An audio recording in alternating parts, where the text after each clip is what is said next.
Hello everyone, welcome to our YouTube channel the rankers. तो आज की इस वीडियो में मैं आपके साथ डिस्कस करने वाला हूं एक बहुत ही इंपॉर्टेंट एचपीजीके का टॉपिक जिसका नाम है प्रजामंडल मूवमेंट।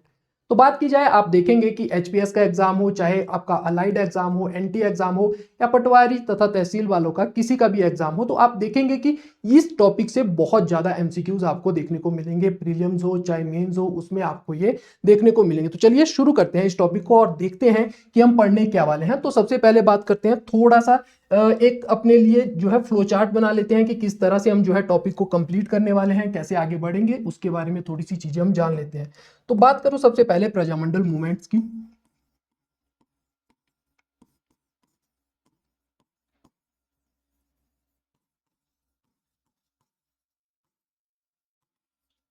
तो यहां पे आपको देखने को मिलेगा कि सबसे पहले हम डिस्कस करने वाले हैं इंट्रो के बारे में कि आखिर क्या था प्रजामंडल मूवमेंट और कैसे वो हिल स्टेट्स में आगे बढ़ा। उसके बाद हम थोड़ा सा बैकग्राउंड देखेंगे, क्योंकि इतिहास में आप देखोगे कि आपका जो भी किसी टॉपिक पे जब कमांड बनती है उसमें आपकी जो पृष्ठभूमि होती है वो बहुत ज्यादा इंपॉर्टेंट रोल अदा करती है। तो यहाँ पे हम देखेंगे बैकग्राउंड और साथ में देखेंगे 1858 का एक्ट, जिसमें हम देखेंगे कि हिमाचल प्रदेश को कैसे जो है बांटा गया, डायरेक्ट और इनडायरेक्ट कंट्रोल कैसे ब्रिटिशर्स का रहा, उसके बारे में हम बात करने वाले हैं। इसके बाद अगर बात करूं तो हम देखेंगे कॉज क्या रहे प्रजामंडल मूवमेंट के। उसके बाद अगर मैं बात करूं तो हम ऊपर जो है आगे देखने वाले हैं इसमें, तो वो रहेगा कि एक संस्था बनेगी जिसका नाम रहेगा AISPC। हम इसमें देखेंगे कि इसके क्या ऑब्जेक्टिव थे, क्यों ये संस्था बनी, और इसके अलावा देखेंगे कुछ इंपॉर्टेंट प्रजामंडल जो इसके नेतृत्व में बने उसके बारे में हम चीजें डिस्कस करेंगे। इसके अलावा बात करूं, अंततः हम पढ़ेंगे इफेक्ट्स क्या रहे प्रजामंडल मूवमेंट के। तो इस तरह से जो है हम चीजें डिस्कस करने वाले हैं। तो सबसे पहले बेसिक सा टॉपिक या बेसिक सी चीजों पे आते हैं कि आखिर प्रजामंडल मूवमेंट क्या था। तो आप देखोगे कि प्रजामंडल मूवमेंट जब स्टार्ट हुआ तो इसमें क्या था कि पहाड़ी रियासतें जितनी भी थी वहां की जो प्रजा है वो न केवल भारत के आजादी के स्वतंत्रता संग्राम था उसमें भी जुड़ने से कतरा रही थी, बल्कि राजा के विरुद्ध, राजा के द्वारा जो उन पर किए जा रहे अत्याचार थे उनसे भी वो आप देखोगे कि बहुत ज्यादा त्रास थी। तो उस कारण जो है ये मूवमेंट हमें देखने को मिलता है हिमाचल प्रदेश में, ताकि लोगों में न केवल जो पॉलिटिकल अवेयरनेस है वो आए, बल्कि वो अपने फंडामेंटल राइट्स के लिए लड़े। साथ ही वो अपने सोशल जो उनके सोशल कुछ इविल्स जो उस समय सोसाइटी में थे, जैसे बेगार की बात करूं, बेद की बात करूं, रीत की बात करूं, तो उन सब के विरुद्ध भी वो आवाज उठाए। तो वो इंट्रो हमारा इस प्रजामंडल मूवमेंट की शुरुआत के बहुत बड़े कारण रहते हैं। तो सबसे पहले बात करते हैं, थोड़ा सा बैकग्राउंड जान लेते हैं। सेकंड टॉपिक जो रहने वाला है हमारा वो रहेगा बैकग्राउंड। तो यहाँ पे जो है हम बैकग्राउंड के बारे में बात करते हैं कि कैसे जो है चीजें चलती है। तो बात है 1857 का जब रिवोल्ट होगा उसके बाद की बात हम करते हैं। तो 1857 की म्यूटनी हुई, उसके बाद जो है ब्रिटिश सरकार के द्वारा एक एक्ट पास किया जाता है जिसका नाम रहने वाला है 1858 का ये एक्ट रहेगा, और इसके तहत जो है हिमाचल प्रदेश को दो भागों में बांटा जाता है।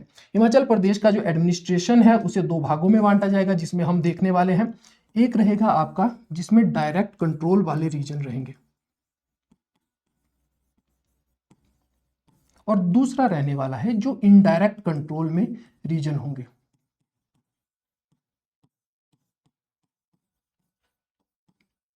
तो डायरेक्ट कंट्रोल में अगर बात करूं तो आपको देखने को मिलेगा इसमें रहेगा शिमला डिस्ट्रिक्ट। इसके अलावा इसमें आपको देखने को मिलेगा कांगड़ा डिस्ट्रिक्ट।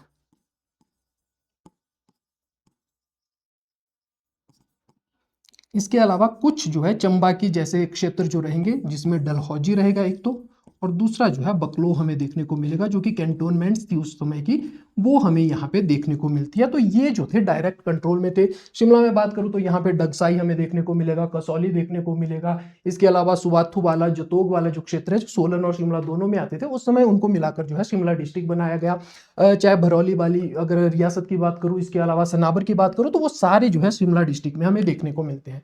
उसके बाद बात करते हैं कांगड़ा के बारे में। तो कांगड़ा डिस्ट्रिक्ट में कौन कौन से आते हैं, तो आपको पता होगा 1848 का जो है आपने रिवोल्ट पढ़ा होगा, जिसमें हम देखते हैं कि जो कांगड़ा हिल स्टेट थी उनके द्वारा रिवोल्ट किया जाता है, या पंजाब हिल स्टेट जो थी, जिसमें हम देखते हैं जसमा हमें देखने को मिलता है।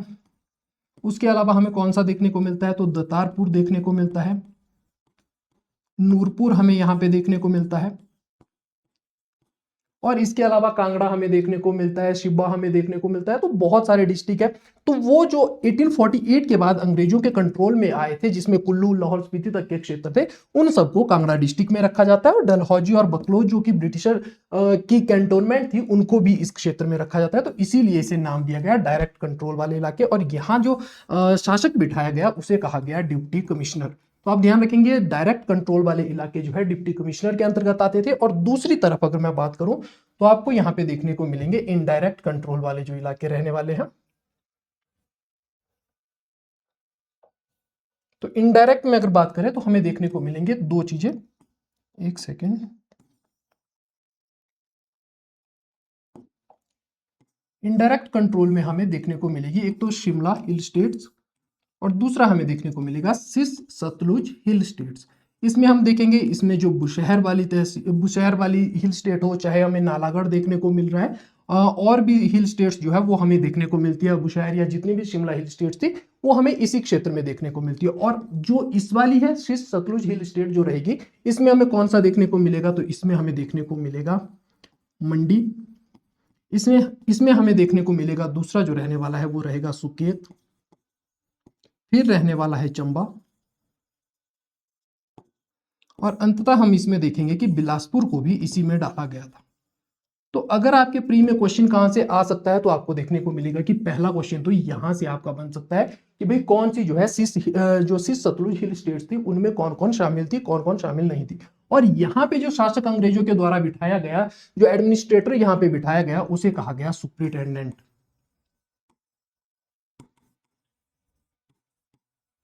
तो ये चीज आपको ध्यान रखनी है कि डायरेक्ट कंट्रोल वाले जो है डीसी के अंतर्गत रहेंगे, और इनडायरेक्ट कंट्रोल जो है सुप्रिटेंडेंट वहां पर आपको शासन करता हुआ दिखाई देगा, हिल स्टेट्स को कंट्रोल करता हुआ दिखाई देगा। अब यहाँ पे जो हमारा जो टॉपिक है प्रजामंडल मूवमेंट, वो यहीं से हम जो है उसकी कड़ियां जोड़ने वाले हैं। वो कैसे जुड़ेगा, तो जैसा कि मैंने आपसे कहा अभी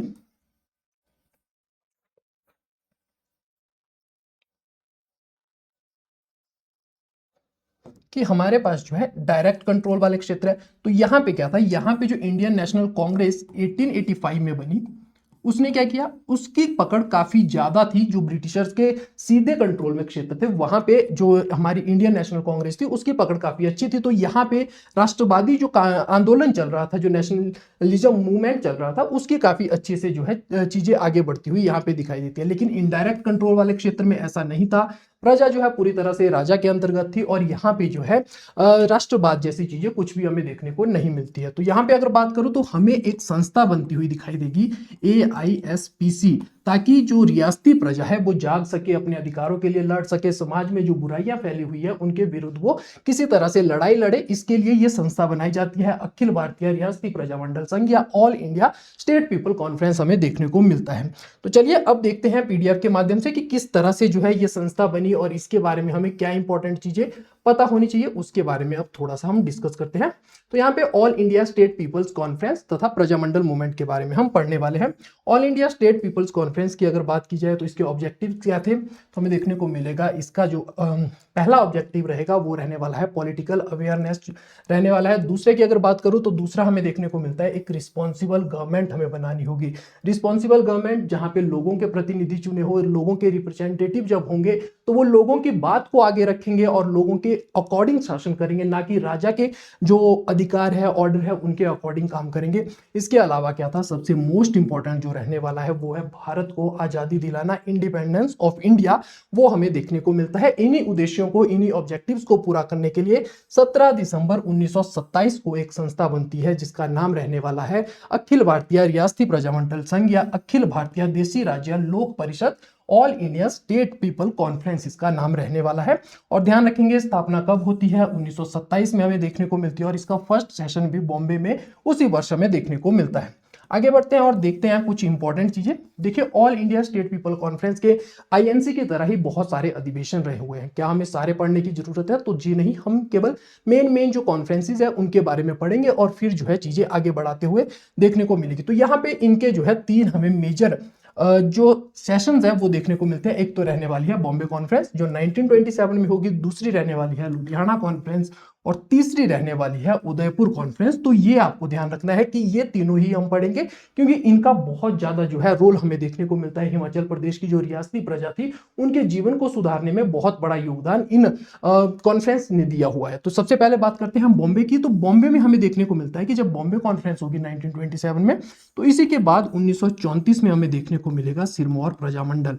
उसके बाद बात करूं तो हमें मंडी प्रजामंडल देखने को मिलेगा। उसके बाद हम बात करें तो हमें जो है भागल प्रजामंडल इसी के दौरान देखने को मिलेगा या इसके जस्ट बाद देखने को मिलेगा।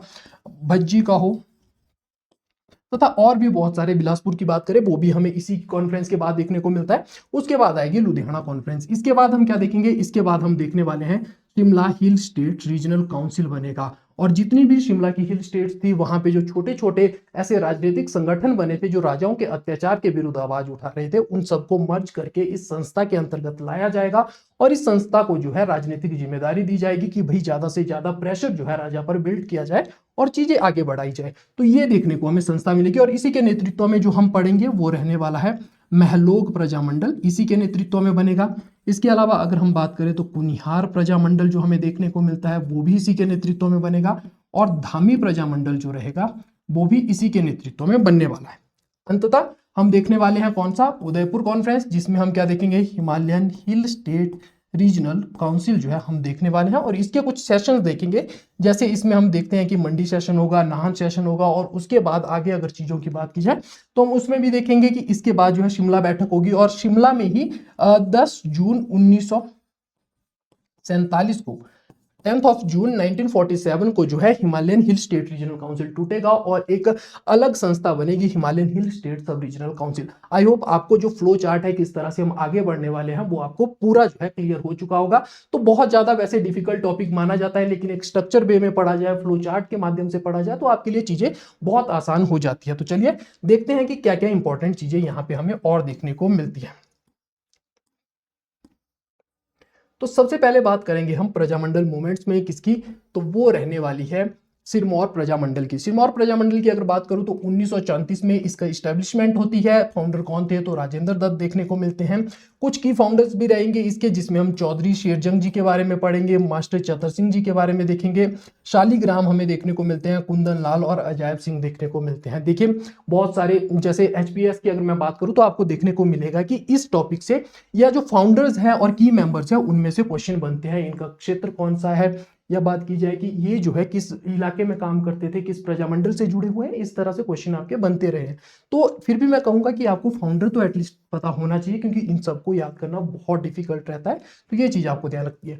कुछ इंपॉर्टेंट अगर इसके बारे में बात की जाए सिरमौर प्रजामंडल की, तो ये पहला जो है प्रजामंडल रहेगा जो हिमाचल में बना था।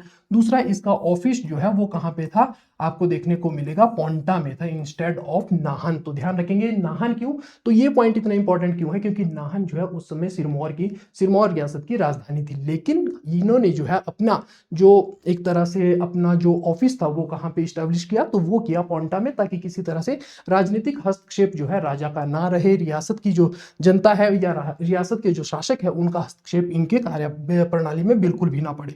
आगे बात करते हैं, यहाँ से अगर बात की जाए तो यहाँ पे एक चीज हमें देखने को मिलती है, एक हिस्टोरिकल इवेंट है, जिसमें क्या होता है, जो सिरमौर रियासत के राजा थे राजेंद्र प्रकाश, उनके द्वारा क्या किया जाता है, जो प्रजामंडल है उनके सदस्यों पर झूठा आरोप लगाया जाता है और कहा जाता है कि भाई इन्होंने मेरी हत्या करने की कोशिश की थी। तो उसी क्रम में जो है ये केस कहा जाता है। तो उस समय के जो डिस्ट्रिक्ट कोर्ट के जज थे, डिस्ट्रिक्ट और सेशन कोर्ट के जज थे YS परमार जी, उनके कोर्ट में ये मामला जाएगा और उनके द्वारा क्या किया जाएगा, उनके द्वारा जो है इस एलिगेशन, जो इनके ऊपर लगे जो चार्जेस थे उनको फॉल्स डिक्लेयर किया जाएगा और इनके द्वारा कहा जाएगा कि भाई सारी चीजें जो है झूठ है, कुछ भी जो है ऐसा नहीं हुआ है। और यहीं से हम देखेंगे कि जो डॉक्टर परमार थे और किंग राजेंद्र थे, राजेंद्र प्रकाश, उनके बीच में क्या आने लगता है, डिफरेंसेस आने लगते हैं। और राज्य जो YS परमार जी है वो 1941 में अपनी पोस्ट से रिजाइन कर देते हैं। ये हमें बड़ी चीज यहाँ पे देखने को मिलती है, रिजाइन किया जाता है और जो राजा है उनके द्वारा इन्हें निर्वासित कर दिया जाएगा इनकी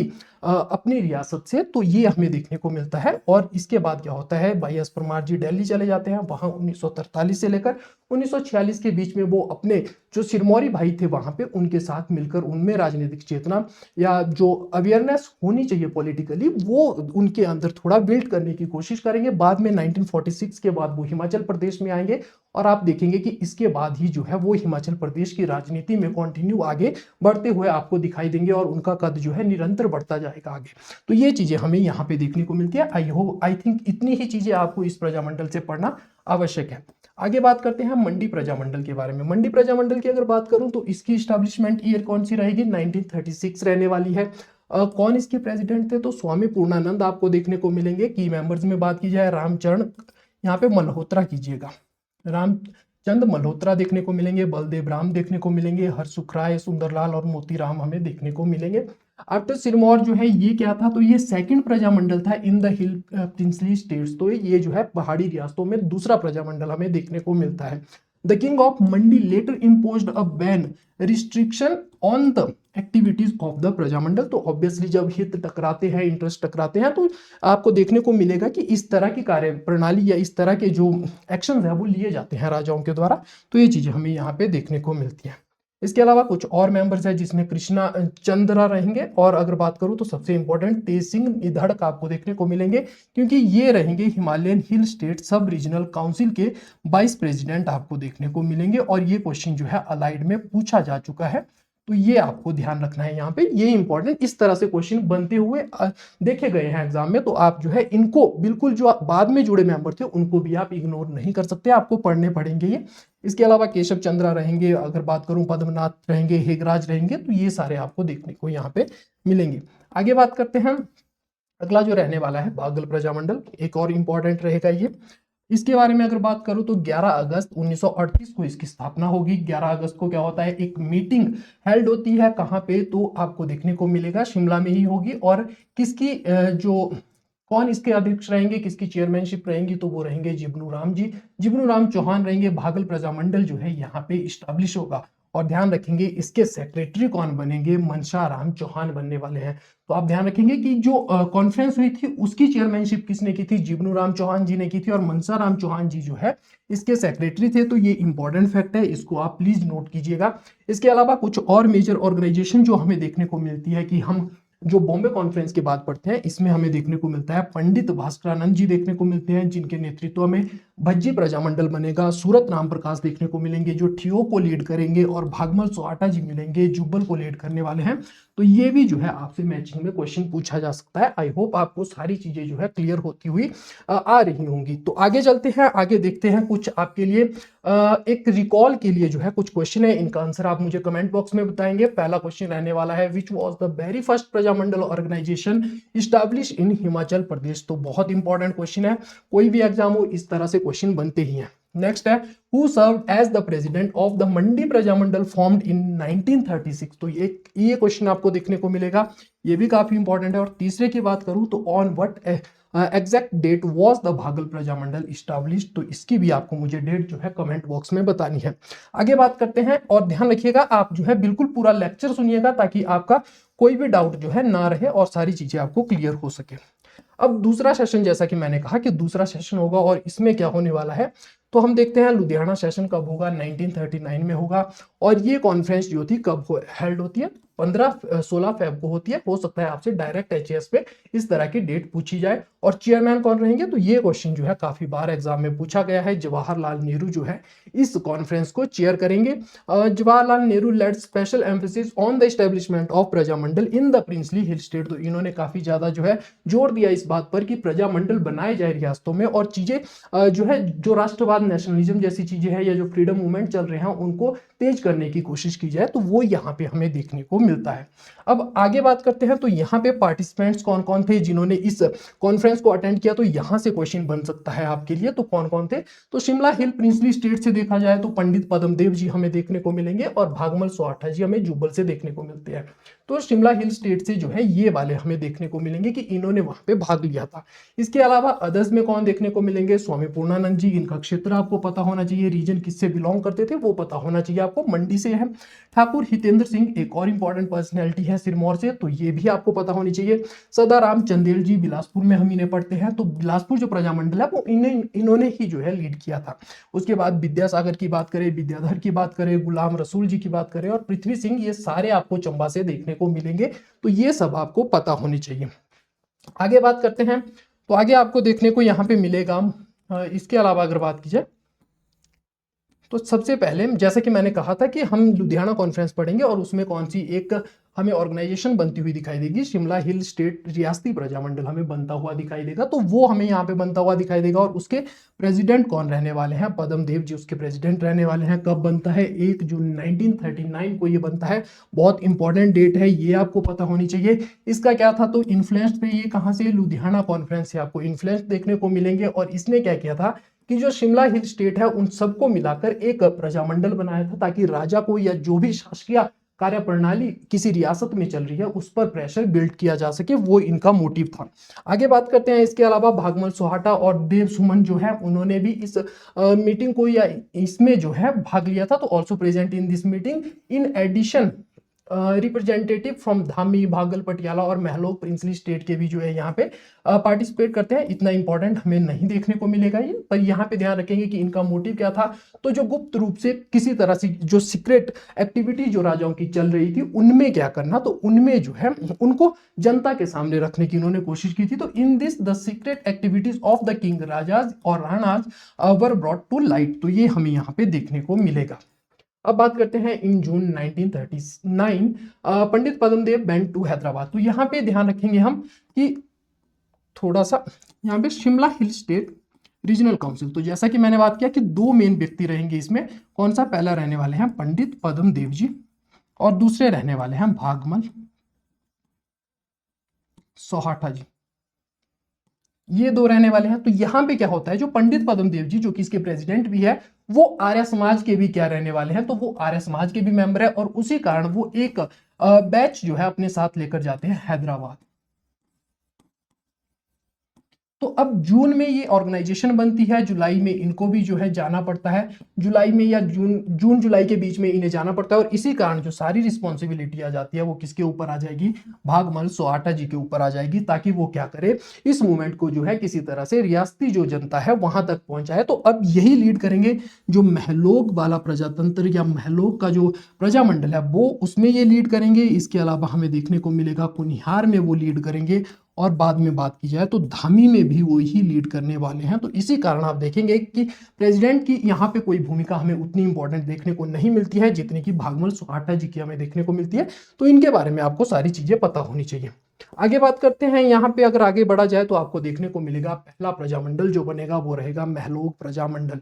यहाँ पे महलोक प्रजामंडल की अगर बात करूं तो कब बना, जुलाई 1939 को यह बनता है। इसके लीडर कौन कौन रहेंगे, किसके लीडरशिप में बनेगा, तो यही जो भागमल सोहाटा जी हो गए ये जो है नेतृत्व करेंगे और इस प्रजामंडल को बनने में सहायता करेंगे। हालांकि ये इस क्षेत्र से नहीं थे, लेकिन फिर भी जो है इन्होंने पूरा हिमाचल ही, अब क्योंकि शिमला हिल स्टेट का मतलब है सारी की सारी शिमला हिल स्टेट जो है इसके अंतर्गत आ रही है, तो भागमल सोहाटा जी हमें यहाँ पे देखने को मिलेंगे, हीरा सिंह जी भी साथ में देखने को मिलेंगे और देव सुमन जी भी इनके साथ रहेंगे। At the beginning of July these leaders together established Prajamandal Mahlog in the Mahlog princely state, तो ये हमें यहाँ पे इंपॉर्टेंट देखने को मिलेगा। तो इसके बारे में आपको पता होना चाहिए। ये जो है क्रोनोलॉजी में आ सकते हैं, जैसे सिरमौर प्रजामंडल आपको दे दिया, मंडी प्रजामंडल, महलोक और कुनियार, और एक तरह से बोला गया कि भाई डेट वाइज इनको क्रोनोलॉजी में ऐड करो, तो वो हमें थोड़ा टफ हो जाता है, इसलिए आप जो है डेट भी याद करते चलिएगा। आगे बात करते हैं, तो आगे आपको देखने को मिलेगा कुनिहार प्रजामंडल। कुनिहार प्रजामंडल इसकी डेट काफी बार पूछी गई है एग्जाम में, 9 जुलाई 1939 को बनता है, और वेन्यू क्या था, तो कुनिहार दरबार भवन इसका जो है हमें वेन्यू देखने को मिलता है, जहां पे इसकी मीटिंग होगी, और यहीं पे जो है इसका संरक्षक या पैट्रोन जो बनाया जाएगा वो बाबू कांशीराम जी को बनाया जाएगा। इंपॉर्टेंट रहने वाले हैं ये, और ध्यान रखेंगे कि ये जो यहाँ पे एक तरह से बैठक होगी उसकी चेयरमैनशिप कौन करेंगे, तो वो करने वाले हैं किंग हरदेव सिंह, जो कहाँ के थे, कुनिहार के राणा या राजा हमें देखने को मिलते हैं, तो वो इसकी अध्यक्षता करने वाले हैं, वो इसकी चेयरमैनशिप करेंगे। तो ये आपको यहाँ पे ध्यान रखना है। आगे बात करते हैं, अगला जो रहने वाला है इंपॉर्टेंट वो रहेगा धामी प्रेम प्रचारणी सभा। ये क्या था धामी प्रेम प्रचारणी सभा? तो ध्यान रखेंगे सबसे पहले कौन सा बनेगा, धामी प्रेम प्रचारणी सभा बनता है। तो ये हमें देखने को मिलेगा 1937 में। इसी का पहले ये सोशल और इकोनॉमिक मोटिव्स को अचीव करने के लिए बना था, लेकिन बाद में चलकर आप देखोगे कि इसको धीरे धीरे क्या किया जाता है, इसके जो टारगेट्स है वो पॉलिटिकल होना शुरू हो जाते हैं। जब पॉलिटिकल होंगे तो ऑब्वियसली जो राजा है उसके इंटरेस्ट हिट होने वाले हैं, और जब राजा के इंटरेस्ट हिट होंगे तो वो इसे क्या करेंगे, इसे करेंगे वो बैन, और बैन करेंगे। लेकिन अब इनके पास भी फुल सपोर्ट है, किसका? तो इनके पास सपोर्ट है शिमला हिल स्टेट जो रीजनल काउंसिल है उसका इनके पास फुल सपोर्ट रहने वाला है, और अब जो है इनको सप्रेस नहीं किया जा सकता है। तो इसी में हम देखेंगे कि जब इनके ऊपर बैन लगेगा तो ये फिर शिमला में कसुम्पटी कैमली नामक स्थान पर बैठेंगे और वहां पर क्या करेंगे, एक संस्था बनाएंगे जिसका नाम रहेगा धामी प्रजामंडल संघ, आपको देखने को मिलेगा। इतना इंपॉर्टेंट आपको इसके बारे में पता होना चाहिए, थोड़ी सी जो है आपकी एक तरह से कहानी आपको पूरी पता लग सके, उसके लिए ये चीजें आपको बताना आवश्यक थी। तो यहाँ पे थोड़ा सा देख लेते हैं इसके बारे में, और कि किस तरह से कौन कौन इसके इंपॉर्टेंट मेंबर थे उनके बारे में जान लेते हैं। तो यहाँ आपको देखने को मिलेगा धामी प्रेम प्रचारणी सभा जो 1937 में बनती है। इसके प्रेसिडेंट कौन थे? बाबा नारायण दास हमें देखने को मिलते हैं। तो ये आपको ध्यान रखना है। यहाँ पे आप देखेंगे दूसरे व्यक्ति जो इंपॉर्टेंट रहने वाले हैं वो कौन रहेंगे, तो वो रहने वाले हैं इसके सेक्रेटरी, वो है पंडित सीताराम जी। तो ध्यान रखेंगे यहाँ पे ये सेक्रेटरी है, लेकिन आगे चलकर ये प्रेसिडेंट हो जाएंगे जब ये क्या बनेगी, जब ये संस्था बन जाएगी धामी प्रजामंडल संघ। जब ये संस्था बन जाएगी तो उस समय ये इसके क्या होने वाले हैं, प्रेसिडेंट बनने वाले हैं। तो इसमें आपको कंफ्यूज किया जा सकता है। अब बात करते हैं धामी प्रिंसली स्टेट के, जो आपको देखने को मिलेगा Dhami princely state was near Shimla, therefore many people of their work in Shimla. तो हमें देखने को मिलता है कि भाई यहाँ पे जो है वहाँ के लोग काम किया करते थे। इसी कारण क्या होता है, उनके अंदर न केवल पॉलिटिकल बल्कि अपने फंडामेंटल राइट्स के लिए भी थोड़ी थोड़ी जो है जिज्ञासा पैदा होने लगी होगी कि भाई हमें भी अचीव चाहिए, हमें भी वो जीवन चाहिए, या थोड़ा जो है उसका स्तर अच्छा होना चाहिए। इसके लिए जो है इन्होंने चीजें करना शुरू किया, और इन्होंने एक ऑर्गेनाइजेशन बनाई जिसका पहले तो सोशल और इकोनॉमिक रिफॉर्म करना इसका मोटिव था, लेकिन बाद में चलकर क्या हो गया, ये तो पॉलिटिकल एक्टिविटीज में भी ये एंगेज होना शुरू हो गए। तो ये हमें यहाँ पे देखने को मिलेगा। आगे बात करते हैं, आगे हमें देखने को मिलेगा धामी प्रजामंडल। तो मैंने आपके साथ बैकग्राउंड डिस्कस कर लिया है कि कैसे जो है धामी प्रजामंडल बना। अब यहाँ पे बात करते हैं धामी प्रजामंडल के बारे में। 13 जुलाई 1939 को ये प्रजामंडल हमें बनता हुआ दिखाई देगा। Prem Pracharini Sabha decided to convert itself into a Prajamandal to escape the operations of the Rana. तो ये जो है राणा से बचने के लिए इन्होंने अपने आप को प्रजामंडल में एक तरह से कन्वर्ट कर दिया। इसके प्रेसिडेंट कौन रहने वाले हैं, तो ऊपर मैंने डिस्कस किया था, पंडित सीताराम जी इसके प्रेसिडेंट रहने वाले हैं, और लीडर में कौन रहेंगे, तो भागमल सोहाटा जी रहेंगे। एक्चुअल में क्या है यहाँ पे, तो यहाँ पे जो है एक बैठक होगी, एक मीटिंग होगी 13 जुलाई 1939 को। अ मीटिंग वाज हेल्ड, कहाँ पे होती है, तो यहाँ पे आप ध्यान रखेंगे कैमली, कैमली नामक स्थान जो कुसुम्पटी में है, वर्तमान कुसुम्पटी में, कहाँ पे, शिमला डिस्ट्रिक्ट में, यहाँ पे देखने को मिलती है। और इसकी चेयरमैनशिप कौन करेंगे, तो इसके चेयरमैन रहने वाले हैं भागमल सोहाटा जी। Where its name was changed to, किस में हो जाता है, धामी प्रजामंडल में हो जाता है। तो धामी प्रजामंडल जो है इसका नाम हो जाता है। तो ये आप ध्यान रखेंगे, इसीलिए यहाँ पे प्रेसिडेंट आपको यहाँ पे जो है प्रिसाइडिंग ओवर द मीटिंग देखने को मिल रहे होंगे। फिर करते हैं मेन डिमांड्स क्या थी इस प्रजामंडल की। तो इन्होंने पहले बोला राजा को कि भाई बेगार खत्म करो, हमें जो है बेगार जो फोर्स्ड लेबर है वो हमें खत्म चाहिए। उसके बाद लैंड रेवेन्यू को बोला कि 50% तक कम करो। धामी स्टेट प्रजामंडल ने बोला कि हमें रिकॉग्नाइज किया जाए, हमें जो है किसी तरह से इलीगल घोषित ना किया जाए। फिर आता है freedom of civil rights should be given to the citizen. तो हमें क्या दिए जाने चाहिए, कुछ राइट्स होने चाहिए, कुछ फंडामेंटल राइट्स जो हमें एक नागरिक होने के नाते प्राप्त होने चाहिए, वो हमें यहाँ पे मिलने चाहिए। अब भाई जिस राजा ने आपके ऊपर सालों से शासन किया हो, आप एक बार उससे, एक होता है कि रिक्वेस्ट कर रहे हो, लेकिन एक होता है ऑर्डर कर रहे हो। तो ये उसी तरह की चीजें थी कि आपने उसको क्या किया, ऑर्डर किया। अब राजा जो इतनी सालों से ऑर्डर देता आ रहा है, वो कैसे जो है किसी व्यक्ति के ऑर्डर मान सकता है, तो इसको फील करेंगे अब जो धामी के राणा है वो इंसल्ट फील करेंगे, और इस डिमांड को वो पूरी तरह से आपको खारिज करते हुए दिखाई देंगे। तो यहाँ पे बात की जाए, यहाँ पे आपको देखने को मिलेगा कि क्या होता है, तो खारिज की जाती है ये डिमांड, और उसके बाद जो है कहा जाता है कि एक शिष्टमंडल जो है, एक डेलीगेशन जो है मिलने जाएगा राजा से, कब, 16 जुलाई को। तो उसको क्या किया जाता है, राजा से जब वो मिलने जाता है तो उसी क्रम में एक घटना होगी जिसे कहा जाता है धामी फायरिंग इंसिडेंट, 16 जुलाई 1939 को होगा। The Prajamandal had given an ultimatum that if the Rana did not consider the demands a delegation would go directly to Dhami capital Halog. तो ध्यान रखेंगे धामी की कैपिटल कौन सी थी, हलोग थी, on 16 July to meet the Rana. तो ये इंपॉर्टेंट रहने वाला है, तो ये आपको पता होना चाहिए यहाँ पे। आगे बात करते हैं, the leadership of this delegation was entrusted to Bhagmal Sohata. The Rana took this as his insult and refuse to accept the demands. तो हमें यहाँ पे देखने को मिलता है कि जो डेलीगेशन गया उसकी कौन करने वाले हैं, उसको लीड कौन करने वाले हैं, भागमल सोहाटा करने वाले हैं। तो ये भी इंपॉर्टेंट रहेगा। भागमल सोहाटा 16 जुलाई को क्या करेंगे, सत्याग्रहियों को लीड करेंगे। और आप देखेंगे कि इसमें कौन कौन थे, तो भागमल सोहाटा देखने को मिलेंगे, कुछ सत्याग्रही थे जिनका नाम आपसे पूछा जा सकता है। हीरा सिंह पाल हमें देखने को मिलते हैं, मनशाराम चौहान देखने को मिलते हैं, पंडित सीताराम देखने को मिलते हैं, बाबू नारायण दास। ये दोनों जो है आपको याद आ रहा होगा कि हमने धामी प्रेम प्रचारणी सभा में इनको पढ़ा हुआ है, तो ये आपको पता होना चाहिए। भक्त राम हमें देखने को मिलते हैं और गौरी सिंह हमें जो है यहाँ पे देखने को मिलते हैं, सभी मिलकर हलोग जाते हैं। Near the border of Dhami, जहां पे घनाटी नामक स्थान पे ये बात हो रही है, जो कि कहां पे, धामी के बॉर्डर पे स्थित है, तो उसकी बात यहाँ पे हो रही है। तो यहाँ पे क्या होता है, पुलिस डिटेन कर लेती है भागमल सोहाटा जी को, और इससे क्या होता है, क्राउड जो है विरोध में चला जाता है राजा के विरुद्ध जो है नारेबाजी होती है, और राजा जो है प्रेशर में आता है, और उसी डर के मारे वो क्या करता है, वो यहाँ पे क्योस क्रिएट होता है, और दो लोग जो है फायरिंग के ऑर्डर देने की वजह से मारे जाते हैं, जिसमें आप देखेंगे कि उमा दत्त जी रहेंगे और दूसरे दुर्गादास रहने वाले हैं। तो ये आपको यहाँ पे नोट करना है कि इनके नाम भी आपको पता हो, और इस तरह से चीजें आपको देखनी है। और जो भागमल सोहाटा जी जो है पकड़े गए थे, उनको अंबाला जेल भेज दिया जाता है। तो ये क्वेश्चन भी आपसे बन सकता है कि उन्हें जो है जब वो धामी में लीड कर रहे थे तो किस जेल में भेजा गया था, या किस स्थान पे जो है उन्हें डिटेन किया गया था, वो हमें देखने को यहाँ पे मिलता है। आगे बात करते हैं कुछ और चीजें। तो अगला जो सेशन रहेगा, तीसरा सेशन, वो रहने वाला है उदयपुर राजस्थान की कॉन्फ्रेंस। और कब होगी ये कॉन्फ्रेंस, तो ये हमें देखने को मिलेगी दिसंबर 1945 में और जनवरी 46 में। तो इसके बारे में थोड़ा सा देख लेते हैं। इसके बारे में अगर मैं अभी ओवरव्यू दूं आपको, जो अभी तक हमने पढ़ा उसके बारे में थोड़ा सा, ताकि आपको जो है सारी चीजें एक बार पता लग सके। तो हमने बात की थी AISPC के बारे में, जहां पे मैंने कहा कि 3 कॉन्फ्रेंस होती है, जिसमें पहली जो रहने वाली है वो है बॉम्बे कॉन्फ्रेंस। कब होगी, 1927 में हमें देखने को मिलती है। इसके बाद मैंने कहा कि यहाँ पे सिरमौर बना, यहाँ पे मंडी प्रजामंडल बना, भज्जी बना, उसके बाद भागल हमने देखा, और बात की जाए बिलासपुर भी हमने यहीं पे देखा। तो ये सारे इसके बाद हमें देखने को मिलते हैं। दूसरे में अगर बात करूं तो आपको देखने को मिलेगा कि बॉम्बे के जस्ट बाद जो दूसरी कॉन्फ्रेंस रहेगी वो लुधियाना कॉन्फ्रेंस रहने वाली है। लुधियाना कॉन्फ्रेंस की बात की जाए 1939 में हमें देखने को मिलती है, और इसमें कौन सी बनी, शिमला हिल स्टेट रियासती प्रजामंडल या रियासती कॉन्फ्रेंस हमें देखने को मिलती है। और यहाँ पे बात की जाए तो इसमें 3 जो है आपको देखने को मिले प्रजामंडल, जिसमें हमने बात की, पहला प्रजामंडल कौन सा था, महलोक का था। दूसरा अगर बात करूं तो हमने धामी पढ़ा, और तीसरा हमने कुनिहार देखा। तो इसके बारे में अब तीसरा जो सेशन है इंपॉर्टेंट, वो रहने वाला है उदयपुर का सेशन।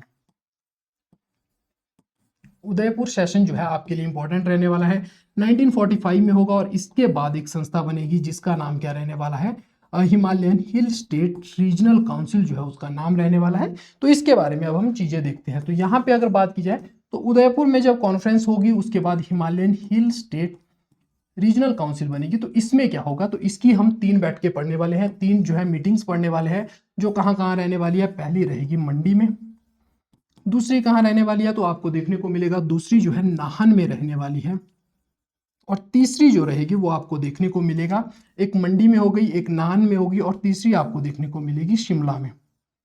और इसी क्रम में एक बैठक और होगी शिमला में 10 जून को, जिसमें जो है ये जो संघ था, ये जो ऑर्गेनाइजेशन थी, ये टूट जाता है, और इसके जो 6 मेंबर थे वो अलग हो जाते हैं और एक नई संस्था बनाते हैं, जिसका नाम रहेगा हिमालयन हिल स्टेट सब रीजनल काउंसिल आपको देखने को मिलेगा। तो ये यहाँ पे एक नई संस्था आपको बनती हुई दिखाई देगी, जिसको लीड करेंगे कौन, तो YS परमार जी करेंगे, और पंडित पद्मदेव जी आपको इसे लीड करते हुए दिखाई देंगे। तो ये आपको यहाँ पे पता होना चाहिए।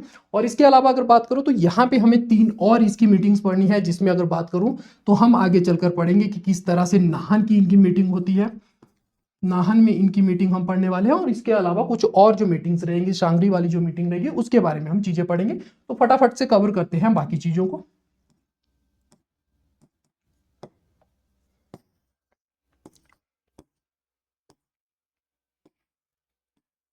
तो यहाँ पे बात करते हैं हिमाचल हिल स्टेट रीजनल काउंसिल के बारे में। तो आपको पता होना चाहिए कि कब बनेगा। तो यहाँ पे जो है उदयपुर सेशन के बारे में बात की गई है, और इसके अलावा आपको देखने को मिलेगा कि यहाँ पे एक प्रजामंडल बनता है और इसको क्या किया गया कि किसी तरह से जो है स्वतंत्रता की जो लड़ाई चल रही है उसको आगे बढ़ाया जाए, उसके लिए ये प्रजामंडल आपको बनता हुआ दिखाई देगा। 1946 में प्रजामंडल बनता है और इसके बारे में ये चीजें आपको पता होनी चाहिए। इंपॉर्टेंट क्या है यहाँ पे, तो इंपॉर्टेंट है कि इसके कौन बनेंगे प्रेसिडेंट, तो इसके प्रेसिडेंट बनेंगे स्वामी पूर्णानंद जी। और स्वामी पूर्णानंद जी को हमने किस प्रजामंडल के अध्यक्ष के रूप में, प्रेसिडेंट के रूप में देखा, ये आप मुझे कमेंट बॉक्स में बताने वाले हैं। स्वामी पूर्णानंद, और इनका ऑफिस कहाँ होगा, क्योंकि मंडी के कार्यक्षेत्र से थे तो इनका ऑफिस भी मंडी रहने वाला है। चीफ सेक्रेटरी कौन थे इसके, पंडित पदम देव जी थे। तो महामंत्री जो रहेंगे वो पंडित पदम देव जी रहने वाले हैं। ऑफिस कहाँ रहेगा इनका, तो शिमला में आपको देखने को मिलेगा। तो ये चीज आप ध्यान रखेंगे क्योंकि इनका जो है बुशहर क्षेत्र ही इनका आपको एक तरह से वर्किंग प्लेस देखने को मिलेगा, तो इस वजह से। उसके अलावा बात की जाए तो यहाँ पे आपको कौन देखने को मिलेगा, वाइस प्रेसिडेंट श्यामचंद्र नेगी देखने को मिलेगा। और ज्वाइंट सेक्रेटरी जो संयुक्त सचिव रहने वाले हैं वो रहेंगे शिवानंद रमौल जी, आपको यहाँ पे देखने को मिलेंगे। अब बात करते हैं इनकी पहली कॉन्फ्रेंस जो होगी मंडी में होगी, तो इसके बारे में थोड़ी सी चीजें जान लेते हैं।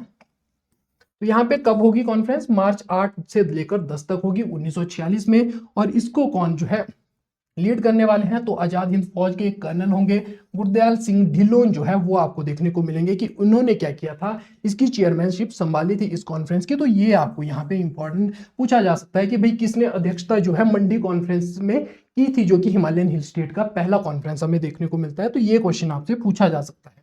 आगे बात करते हैं दूसरे के बारे में। तो दूसरी जो कॉन्फ्रेंस रहने वाली है वो नाहन सिरमौर कॉन्फ्रेंस रहेगी।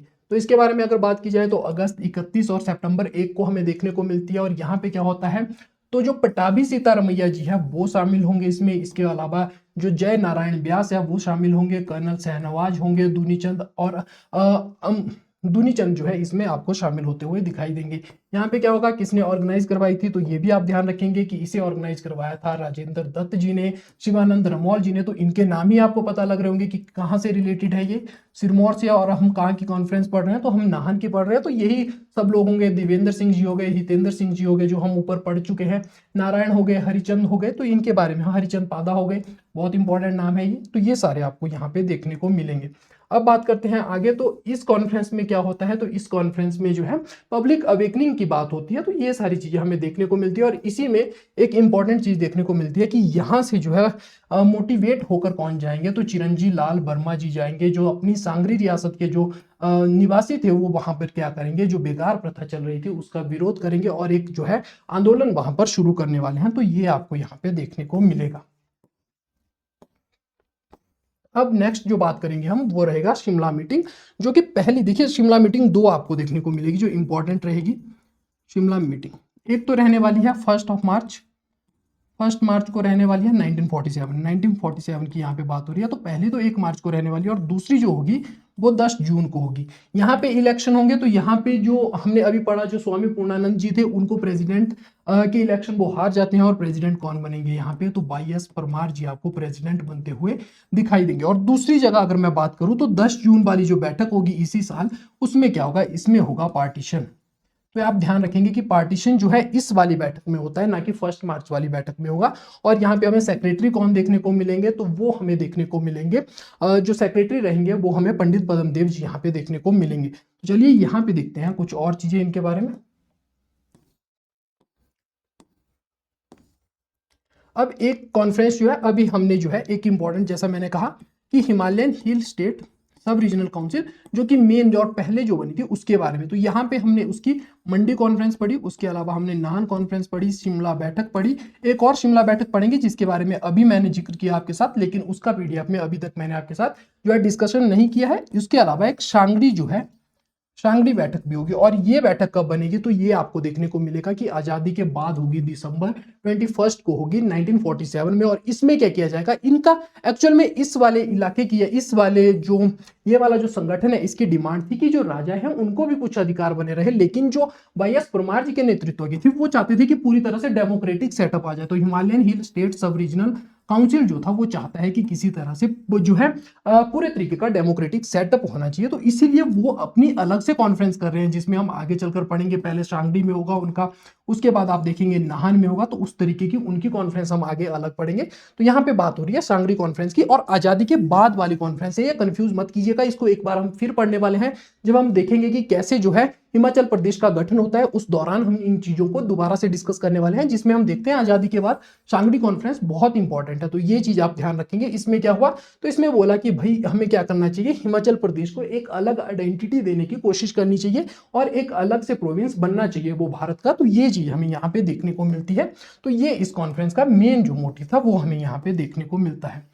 अब आगे बात करते हैं, यहाँ पे तो हमें देखने को मिलता है हिमालयन हिल स्टेट सब रीजनल काउंसिल। अब बात करते हैं उसी चीज से, हिमालयन हिल स्टेट सब रीजनल काउंसिल, जो कि जून में हमें देखने को मिलती है, शिमला बैठक 10 जून को, और इसी में जो है वो संस्था टूट जाएगी। तो यहाँ पे बोला गया है another critical meeting of the Himalayan hill state regional council was called eight the royal hotel in Shimla. तो रॉयल होटल शिमला में हमें देखने को मिलती है। 16 मेंबर में से 11 मेंबर आते हैं, और सीरियस जो है इंटरनल डिफरेंसेस के कारण हमें देखने को मिलेगा कि ये क्या होंगे, ये अलग हो जाएंगे, और जिसमें से 6 जो मेंबर रहने वाले हैं वो क्या करेंगे, तो आपको देखने को मिलेगा कि वो 6 मेंबर जो है स्प्लिट इससे हो जाएंगे, एक अलग नई संस्था बनाएंगे, हिमालयन हिल स्टेट सब रीजनल काउंसिल यहाँ पे बनाने वाले हैं। तो ये चीज आपको यहाँ पे ध्यान रखनी है। इसके अलावा यहाँ पे कुछ और चीजें देख लेते हैं कि इनके कौन कौन से मेंबर रहने वाले हैं, वो भी इंपॉर्टेंट है और एग्जाम में पूछे गए हैं। तो प्रेसिडेंट के रूप में हम बात करने वाले हैं, यानी कि जो अध्यक्ष थे वो रहेंगे यशवंत सिंह परमार जी। यहाँ पे वाइस प्रेसिडेंट की बात की जाए तो 3 वाइस प्रेसिडेंट देखने को मिलते हैं। ऊपर मैंने बात की थी,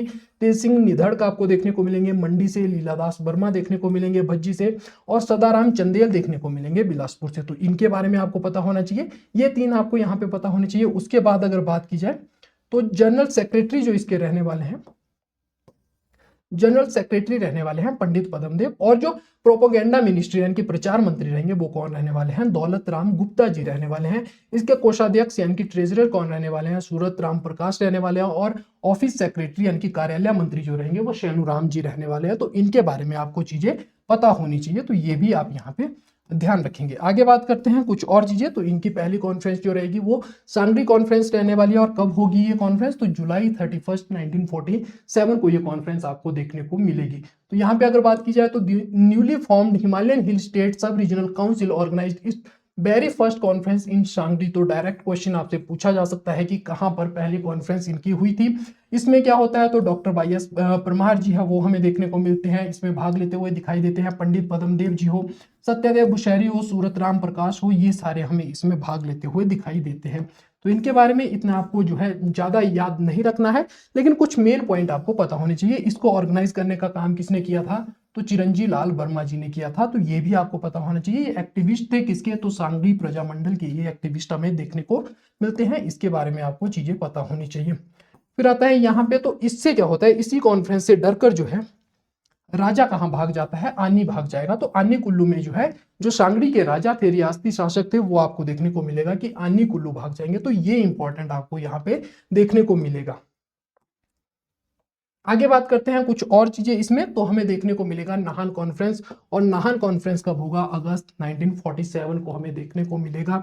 जिसमें इसमें क्या होगा, तो सिरमौर प्रजामंडल के द्वारा ऑर्गेनाइज किया जाएगा, जिसमें कौन मेन बंदे रहेंगे, पंडित पद्मदेव जी रहने वाले हैं, सॉरी पंडित राजेंद्र दत्त जी रहने वाले हैं, राजेंद्र देवेंद्र सिंह रहने वाले हैं, धर्म नारायण रहने वाले हैं एडवोकेट, और आपको देखने को मिलेगा पंडित शिवानंद रमौल जो है वो यहाँ पे रहने वाले हैं। तो ये चीज आपको यहाँ पे देखने को मिलेगी। और सबसे बड़ी बात जो यहाँ पे हमें देखने को मिलेगी वो रहेंगे डॉक्टर वाई.एस. परमार जी।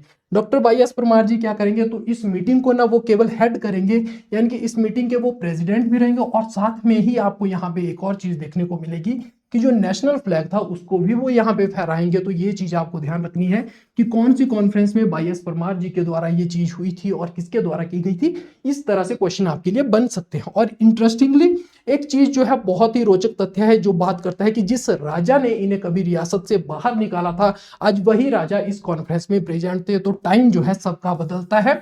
तो आज आप देखेंगे कि वो सामने वाली कुर्सी पर बैठे थे, और ये जो है जो जनता थी या आम लोग थे उनके बीच में ये बैठे हुए आपको देखने को मिलेंगे। तो king Rajendra Prakash of Sirmaur also attend this conference. तो ये हमें बहुत बड़ी चीज देखने को मिलेगी यहाँ पे। आगे बात करते हैं, तो यहाँ पे सुकेत सत्याग्रह। तो एक और चीज हमें देखने को मिलती है कि यही वाली जो हिमालयन हिल स्टेट सब रीजनल काउंसिल जो है यही इस सत्याग्रह को भी लीड करती है। तो इसके बारे में हम वैसे जब हिमाचल को पढ़ते हैं तो उस दौरान हम चीजें देखते हैं, तो वो हमें यहाँ पे उसको थोड़ा हम ध्यान में रखेंगे, तो आगे चलकर हम इसके बारे में पढ़ेंगे, लेकिन थोड़ी सी चीजें जो यहाँ पे जुड़ती है उसके बारे में चीजें जान लेते हैं। तो डॉक्टर वाई.एस. परमार और पंडित पद्मदेव जी कहाँ जाते हैं? ये जाते हैं पॉलिटिकल टूर पर, मंडी और सुकेत स्टेट में जाएंगे और यहाँ पे क्या करेंगे, सुकेत की जो स्टेट है उसको बोलेंगे कि भाई जो उसके द्वारा सप्रेशन किया जा रहा है जनता को उसको रोके, नहीं तो वो क्या करेंगे, सत्याग्रह यहाँ पे करेंगे। तो ये नवंबर में इनका टूर था और यहाँ पे क्या होता है, सप्रेशन क्योंकि जनता का हो रहा था, उसकी वजह से यहाँ के जो प्रजामंडल थे, सुकेत जो प्रजामंडल था उसके जो प्रेसिडेंट रहने वाले हैं वो कौन है, वो है रतन सिंह जी। थोड़ा सा डिस्टरबेंस आपको आ रहा होगा, उसके लिए माफी चाहूंगा, लेकिन आप जो है कंटिन्यू कीजिए, बस 5 मिनट का टॉपिक रह गया तो थोड़े से डिस्टरबेंस के लिए माफी है। बाकी आगे देखें तो रतन सिंह जी भाग कर जाते हैं कहां पर, तो आपको देखने को मिलेगा ये शिमला आएंगे और शिमला से जो है शिमला में वाई.एस. परमार जी को साथ लेकर ये दिल्ली जाएंगे और जहां पे जो सेंट्रल मिनिस्टर थे जैसे जवाहरलाल नेहरू हो गए, वल्लभ भाई पटेल हो गए, उनसे बात करेंगे कि भाई किसी तरह से सुकेत को कब्जे में लिया जाए और भारत का हिस्सा बनाया जाए, वो चीज हमें यहाँ पे देखने को मिलेगी। तो यहाँ पे जो है इसके बारे में आप ध्यान रखेंगे। वाई.एस. परमार जी यहाँ पे आपको देखने को मिलेंगे कि यूनियन में इसे मिलाना चाहते थे। अब यहाँ पे हमारा टॉपिक कंप्लीट हो जाता है, लेकिन इतिहास का एक महत्वपूर्ण या कहे इंटरेस्टिंग जो टॉपिक रहता है उसके बाद शुरू होता है जब हम मेजर इवेंट पढ़ लेते हैं। तो वो कौन सा टॉपिक है, इंपॉर्टेंट इफेक्ट्स हमें पढ़ने वाले हैं, जो कि मेंस में आपसे पूछा जाता है, यहाँ से कॉज से बन सकता है या जो इफेक्ट है उससे आपका टॉपिक यहाँ पे बन सकता है। तो आपको चीज देखने को यहाँ पे मिलेगी कि इसके मेजर इफेक्ट क्या हो सकते थे। तो आपको देखने को मिलेगा जो स्टेट का इंटीग्रेशन हुआ, राज्य का एकीकरण हुआ, वो इसी के बाद हुआ। फॉर्मेशन ऑफ हिमाचल प्रदेश हमें देखने को मिलता है। तो ये प्रजामंडल मूवमेंट का एक बहुत बड़ा परिणाम या प्रभाव कहिए वो हमें देखने को मिलता है। एंटी ऑटोक्रेसी आई, तो यहाँ पे हमें देखने को मिलेगा प्रिंसली जो रूल था, जो राजशाही थी, वो यहाँ पे हिमाचल प्रदेश में इसके जस्ट बाद समाप्त होती हुई आपको दिखाई देगी। फिर आता है बेगौर एवोल्यूशन हुआ, end of the forced labour हमें यहाँ पे देखने को मिलेगा, ये इसका तीसरा मेजर इफेक्ट रहने वाला है। एग्रीगेरियन रिफॉर्म्स हमें देखने को मिलते हैं, पीजेंट एंड लैंड राइट्स के लिए चीजें देखने को मिलती है। अगर हम बात करें तो 1952 में, 53 में और 72 तक बहुत सारे एक्ट हम आगे देखेंगे लैंड रिफॉर्म के, तो वो हमें यहाँ पे ही देखने को मिलते हैं। फिर आता है नेशनल जो अलाइनमेंट है link to the freedom struggle, तो हमने जो है नेशनलिज्म के लिए भी बात कही और आजादी के मूवमेंट में भी आप देखोगे कि आईएनसी भी बिल्कुल प्रजामंडल से फिर जुड़ना शुरू हुई और चीजें आगे बढ़ना शुरू हुई। फिर आता है यहाँ पे डेमोक्रेटिक लीडरशिप हमें देखने को मिलती है, राइज ऑफ लोकल स्टेट्समैन, यहाँ पे हमें देखने को मिलता है कि कुछ क्षेत्रीय जो नेता है वो हमें उभरते हुए दिखाई देते हैं। वाई.एस. परमार जी को कौन नहीं जानता, या बात करूं पद्मदेव जी हो गए, गौरीशंकर जी हो गए, ये कुछ ऐसी पर्सनैलिटीज थी जिन्होंने न केवल हिमाचल में बल्कि पूरे भारत को अपना लोहा मनवाया था, तो वो हमें यहाँ पे उभरते हुए दिखाई देंगे। इसके बाद सोशल अवेकनिंग होगी जिसमें सोशल रिफॉर्म और वुमेन पार्टिसिपेशन हमें देखने को मिलेगा, तो जनता भी अब जागृत हो चुकी है। तो जो AISPC के मोटिव थे, ऑब्जेक्टिव थे, जिनको वो अचीव करना चाहती थी, अंततः वो उसे अचीव कर लेती है और पूरी तरह से सफल होती है। तो चलिए आपने क्या क्या सीखा मेरे साथ उसका थोड़ा सा रिवीजन कर लेते हैं। मैं आपका टेस्ट ले लेता हूं कि किस तरह से जो है आपने मेरे साथ इस सेशन को सुना। तो सबसे पहले बात करते हैं कुछ MCQs। When the police fired on the crowd in Dhami state in 1939, who was the president of the all India state people conference at that time? तो ये हमें देखने को मिलेगा, इसे आप छोड़ दीजिएगा क्योंकि बहुत बार जो है एग्जाम में ये क्वेश्चन बन चुका है। तो ये HPS प्री 2004 का भी है, उसके बाद बहुत सारे एग्जाम में भी ये क्वेश्चन आया है। तो ये आपको ध्यान रखना है कि किसमें हमें कौन देखने को मिलेंगे। तो इसके जो मेंबर रहने वाले हैं, जो all India state people conference के जो हेड थे वो जवाहरलाल नेहरू थे। मैंने ऊपर भी आपसे इसके बारे में बात की थी। आगे बात करते हैं तो दूसरा जो क्वेश्चन रहने वाला है, in which year was the Himalayan hill state regional council formed? तो ये हमें देखने को मिलेगा कि कब बनी थी ये Himalayan hill state regional council. तो ये देखने को मिलेगी 1946 में हमें देखने को मिलती है। तो इसके बारे में मैं सारी चीजें आपके साथ डिस्कस कर चुका हूं। एक आपके लिए क्वेश्चन रहेगा, consider the following statement regarding the Himalayan hill state सब रीजनल काउंसिल फॉर्म्ड इन जून 1947। तो पहला स्टेटमेंट आपको यहाँ पे देखने को मिलेगा कि वो कौन सा रहने वाला है, it was formed due to mutual difference among the member of the original regional council during a meeting at the royal hotel in Shimla. तो ये कब फॉर्म हुई थी? तो हमने देखा ये तो बिल्कुल सही रहने वाला है। दूसरे के बारे में बात करूं तो doctor Y S. Parmar was elected as the president while Pandit Padmadev was appointed as the propaganda minister. क्या ये प्रोपोगेंडा मिनिस्टर थे? तो जी नहीं, ये हमें देखने को मिलेंगे इसके सेक्रेटरी। तो दूसरा जो है गलत होने वाला है, तो ऑप्शन नंबर ए प्रश्न का सही आंसर यहाँ पे आपको देखने को मिलेगा। आगे बात करते हैं, एक आपके लिए मेंस एग्जामिनेशन के लिए एक जो है आपके प्रैक्टिस के लिए क्वेश्चन लेकर आया हूं। तो हिंदी वालों के लिए हिंदी में रहेगा, इंग्लिश वालों के लिए इंग्लिश में है। सिरमौर से लेकर सुकेत तक प्रजामंडल आंदोलन और विभिन्न सम्मेलनों ने हिमाचल प्रदेश के राजनीतिक एकीकरण और प्रशासनिक स्वरूप को किस प्रकार आकार दिया? समग्र प्रभाव का आलोचनात्मक विश्लेषण आपको करना है। तो इसके पॉजिटिव, नेगेटिव्स और इसका क्या कंक्लूजन होगा उसको लिखने की आप कोशिश कीजिएगा। और आप ध्यान रखिएगा कि ये जो है मेंस के लिए अभी तो क्योंकि आपका प्री सिर पर है तो इन क्वेश्चन को मैं डिस्कस नहीं करूंगा, लेकिन जैसे ही आपकी जो है चीजें आगे बढ़ेंगी और आप मेंस के लिए अपीयर होंगे तो उस समय सारी चीजें आपके लिए एक पूरा कोर्स लाया जाएगा। तो यहाँ पे इसके बारे में आपको देखने को मिलेगा। बाकी अगर आप में से कोई हिंदी मीडियम वाला स्टूडेंट है तो उसके लिए मैंने आपके लिए यहाँ पे पूरा पीडीएफ रखा हुआ है, तो आप यहाँ से पढ़ सकते हैं। और हम इसका जो लिंक है वो आपको हमारे टेलीग्राम चैनल पे मिल जाएगा। तो यहाँ पे बात करते हैं, थोड़ा सा वेट करना पड़ेगा आपको यहाँ पे।